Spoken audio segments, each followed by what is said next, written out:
Good morning, everyone. I'm so amazed that I think most of you are retired bankers or government workers or managers. Am I right? Businessman? Businessman. Okay, businessman. Well, I'm so honored to be invited here, Ma'am Bernadette. Actually, I'm a farmer's daughter. My parents are poor farmers. They hardly graduated from elementary, and we were landless then, and we were so poor. We were so poor that my father would just gather everything that would be eaten from the farm that we do not own, that we did not own. And so I'm the eldest among 7 children. Okay, I graduated from the University of the Philippines with a Bachelor of Science degree in Agriculture, major in vegetable production. But I'm so amazed that you are talking about trees, about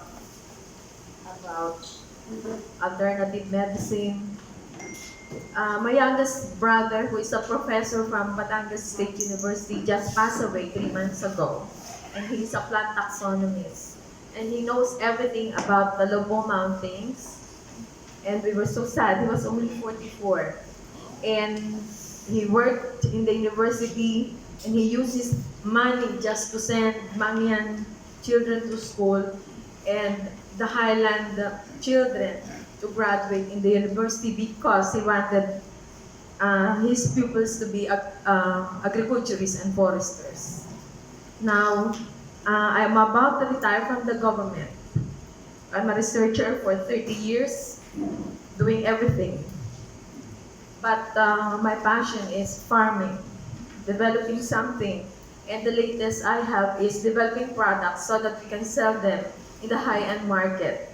But these are good products, very good products, very effective products. And my women, the Green Rescue Organic Association, some of them are with me today so that they can sell you and so that we will earn money from this group today. Okay, so yeah, I will talking about the benefits of each of the products. Okay, some of them are now reaching other countries, but we don't have the big market yet, and we need a good number of people who will work in our facility and who will till the lands that the Green Rescue Organic Association bought for themselves. We work in Chaong Quezon, in Candelaria, especially in Mount Banahaw. We are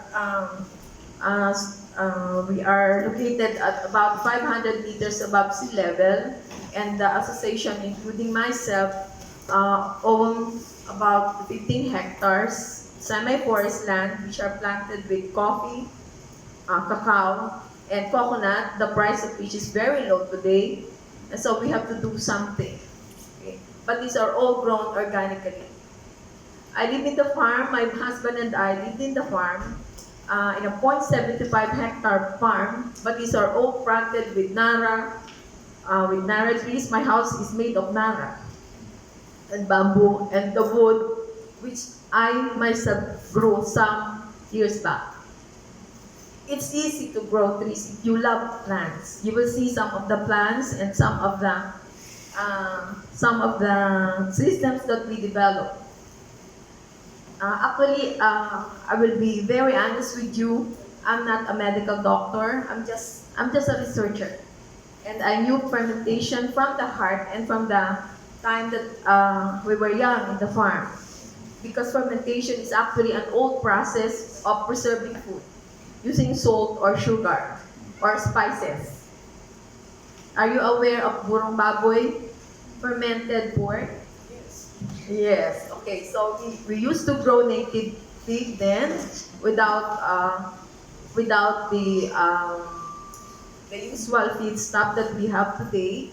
We just use pungapong and the kangkong leaves and the banana trunks, and we grow the native pig for a year, and then comes Christmas time, we get the pig, and then my mother would ferment that in insukang kaong, fermented, is that the best vinegar in the world, kaong vinegar, which my father would make. The technology had not been transferred to any one of us because we work.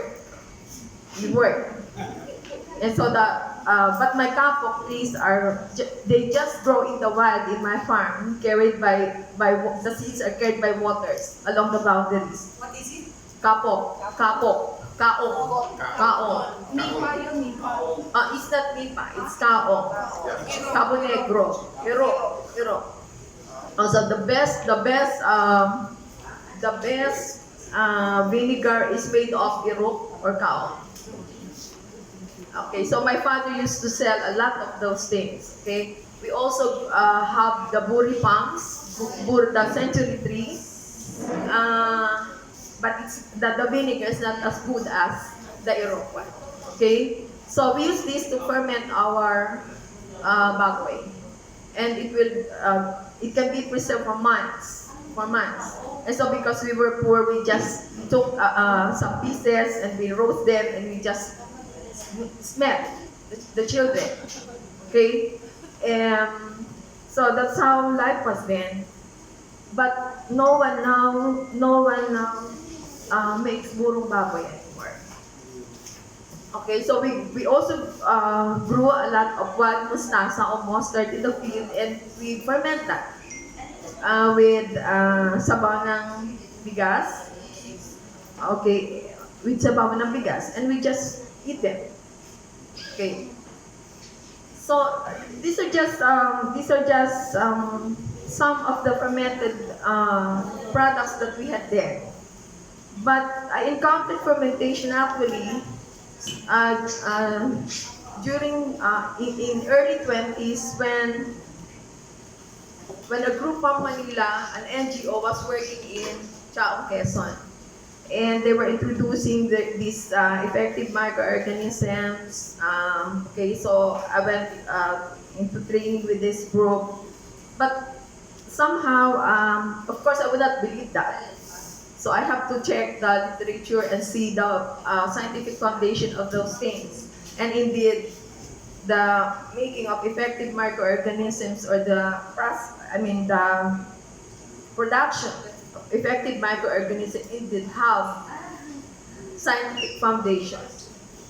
Okay, and so I used to work with the native cattle in Bontoc Peninsula, and I used to work with farmers, and if they lose one cow, they lose everything. And so I have to resort to alternative we call that ethno-veterinary practices for animals. And so when the cattle catch pneumonia, you have to do something. You cannot send the farmers to town and say you buy the biologics. No, you cannot do that. But I observed that when children get cold, the mothers would just get some oregano leaves. And they would just put it on the yung sinaing, then they would press the juice, and they would just give it to the children, and they get well. And so I got back to the fermentation process using effective microorganism, and I took some oregano leaves and did the fermentation process myself, and I just recommended this to farmers growing cattle. And the cattle would be safe, including the farmers who get flu. Okay, but one time, Dr. Legasto, who was of the foundation, came to my office and saw some of my stocks. And so he said, "Ethel, can you give me some of these stocks?" "Yes, sir." So, but when he came back some weeks, after some weeks, he said, "Ethel, that's good wine. You have good wine here." And so I thought about a business. And so I talked with the director of the Bureau of Agriculture Research, Dr. Eufemio T, and I told him I have a concept. I want to develop some product lines from our Philippine oregano. And in my mind, one of that would be wine, oregano wine. Oregano wine. Yan yun. Yes, ma'am. No, that's vinegar. I think that's vinegar. That's a byproduct of the wine. Vinegar to take white. Okay. So that's a Wine can cure also. Yes, ma'am. Actually, it is being used by prostate cancer patients. Okay, the PSA can go back to normal.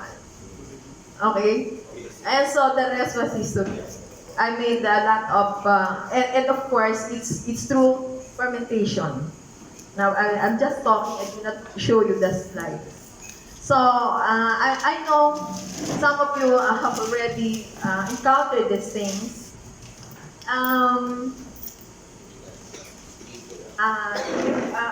It is said in the literatures that the Bulgarians have long lives, and they attribute this to the huge consumption of fermented milk products. Can anybody read that? Is that clear? Can we enlarge this or no? That's it? Can you make it last? Particularly using Lactobacillus bulgaricus. The size of the letters, maybe. Can you adjust it or no? It's so small for you. Yes. Yes. Anyway, it is also said that the poisons in our stomach caused by unhealthy bowel flora can be neutralized when we consume A little bit fermented more. milk A little bit products. more. Okay. Keep going. Yeah. About a foot more. Keep going back. Keep going. You have to retype it. Another foot. Okay, I'm sorry. Okay, you just listen, okay? Okay. So there have been documents and literature about fermented materials or fermented products that and it is said that it can prolongs the life of people. Okay, and it's even mentioned in the Bible, as mentioned by some of the doctors, literature, scientists. Okay, so some of the bacteria that they use are lactic acid bacteria, which is used in food fermentation. Okay. That's from milk. Yeah, yes, ma'am. So, if you eat sausages, pickles, sourdough bread, tofu, cottage cheese, and milk, these products have been processed through fermentation. And if you pickle your vegetables, the process is also fermentation. Okay? So are you fond of pickles? Yogurt. So what are the benefits of fermentation? One, of course, prolongs the life stories of the product. Okay? And you don't have to heat or cook or use cooking or heating in the process. Okay? It also cook. No need to cook. No need. You just ferment. Okay? It also protects the nutritional value of the products. It stabilizes the products. And of course, it allows the vitamin content in the products to be retained during storage. Okay. So I had these experiments on oregano juice because I have different product lines from oregano, as I said before. I had a project on this. So I developed the oregano wine. Okay. I developed the oregano juice for human and for animals. The byproduct is vinegar and tea and soap. But the thing is, when we analyze the final product, okay, the vitamin B contents of all the juices and the wine increase as compared when you did not use the fermentation process. My girls, do not sell yet. Okay. So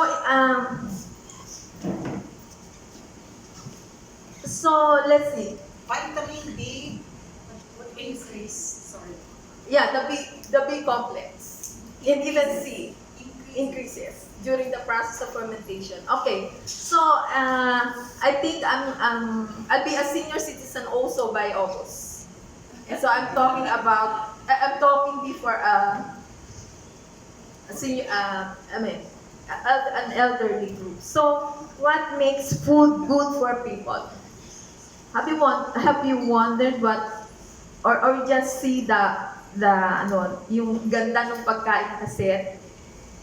Or don't you think of ano ba yung laman? Or gusto nyo ba lang malasa? Katulad ng mga bata na used sa mga junk food ngayon. But junk food are junk food. Right? But they are delicious. Okay. So, ano ba yung mabuting pagkain? Of course, it should have one or more of the 40 nutrients needed by the body.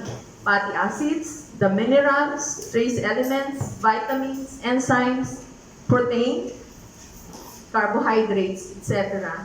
And they should be easily digestible and available by the persons eating the food. Okay? The food may be nutritious, but this could not be easily available in the body. Now, fermentation involving lactic acid bacteria enhances the digestibility of the food because the food is virtually pre-digested by the friendly fermentation bacteria. So, sa process ng fermentation, you must understand that to hasten the process of fermentation, we chop, like oregano, we chop the leaves, yung maliliit po, so that there will be available spaces for the friendly bacteria to work on, to digest. Kasi kung malalapad din siya, gaano katagal yun. Okay? So, kaya masustansya yung mga pagkain fermented kasi na-pre-digest na ng mga friendly bacteria natin. Okay? At hindi lang yon, the proteins and fats are made available by the fermentation process. And of course, the protein should not be protein, but it should be amino acids, or very small amino acid called peptides for the body to be able to use. And the digestive enzymes and acids in the fermentation process break down this protein. Kaya ang sarap-sarap po noong fermented pork. Opo? Okay po? Ngayon, yung pong pork ay sa mga fast food ay ano na yun. Binubudbudan na lang siya ng kung ano-anong mga ganon. Okay po? Example, yung lactobacilli na nasa yung ating iniinom na mga yakult na yan, begin the process of digestion of protein and fats as well as the milk sugars present in the milk. Pagka po may edad na, tingin niyo po ba malakas pa ang digestion natin? Hindi na. So, we advise people to use fermented products. Now, in animals, when animals are fed with yogurt, high efficiency and utilization of food can be observed as manifested by increased growth rate as compared when they are fed with just corn, whole wheat, chicken, beef, and fish. So, ano yung prinsipyo narito? Kung gusto mong mag-alaga ng mga hayop, chicken, ducks, pig, maybe you can ferment your feeds. Silage making is one way of fermentation. But you can even improve the silage process. And you can even work on different materials depending on the type of animal that you want to use. Okay? So that's just one principle. Protein in yogurt less likely to provoke allergic reactions in people who are insensitive to milk. Hindi ko alam kung meron ng mga taong na yung nagsusuka pag uminom ng gatas, pero ako kasi nagtatae because of the lactose intolerance. But if you have allergic reactions to milk, then try yogurt. because it is a fermented product. Now, fermentation increases the protein level of food being cultured. Example, 7% net gain in protein content in yogurt fermented with Lactobacillus vulgaris. Why is this so? Because yung mga cells mismo ng lactobacilli ay galing sa protein. At pagkamatay nun, kasama na ng gatas. Chemicals which serve as anti-nutritional elements in food are destroyed by fermentation. Okay po? Kasi nga, may mga friendly bacteria doon, and when they colonize the material during the fermentation process, any harmful material in that or any unfriendly microbes can be destroyed. My fermentation. Fermentation removes the flatulence factor. Yung pong nagkakabag ka. Kasi nagkakabag ka kasi hindi mo na nga ma-digest yung food at bumabara lang sa tiyan. Tama po, lalo na pagka po naedad na tayo. Hindi po ba, nag-uutot na kayo, kinakabagan na kayo, mabigat na ang pakiramdam. Okay? Fermentation enhances digestion of milk products. The lactobacilli supply the enzyme lactase, which enables the consumer to digest milk and to gain access to both calcium and abundant protein. Okay, ito po yung sinasabing lactose intolerance. Okay, they are unable, so people, especially in Asia, in some countries have what we call lactose intolerance. And this is yung inability to digest skim milk. Okay?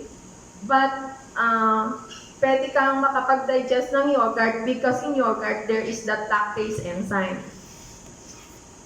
Okay, people who report problems like diarrhea and distension when given milk report no symptoms when given yogurt. Okay, so these microbes, these beneficial microbes, actually produce antibiotics for themselves during the process of fermentation, for themselves, to protect themselves during the process of fermentation.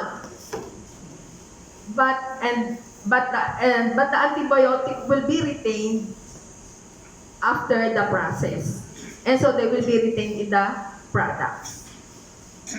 Okay, so that's the principle why not only my oregano fermented products are very yung nakaka-cure siya ng mga specific na ailments, not only because oregano contains thymol and carboxyl, which are natural antibiotic, but during the process of fermentation, other antibiotics are being added in the final product.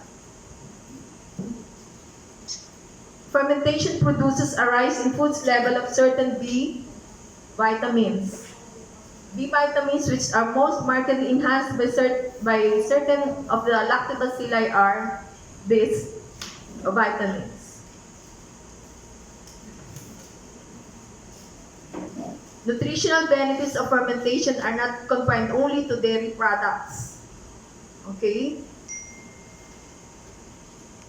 So, thiamine is a complex found in animals and plants, dry yeast, wheat, and wheat germ, which are natural resources essential to man for normal metabolism. So, thiamine is a big complex vitamin na napoproduce during the process of fermentation and necessary for our normal metabolism. So, of course, you know, Staphylococcus bacteria, which produce the toxin called enterotoxin associated with food poisoning. And this toxin cannot be produced in the presence of lactobacilli, which is used in the preparation of sausages. I subjected my oregano fermented juice for animals and compared its performance with a synthetic antibiotic. And at certain levels, my fermented Oregano juice for animals can kill Staphylococcus, E. coli, and Listeria. Okay po. Okay, of course, you know Clostridium botulinum, which is very deadly. Lactobacillus cultures also inhibit the formation of toxins caused by this deadly bacteria.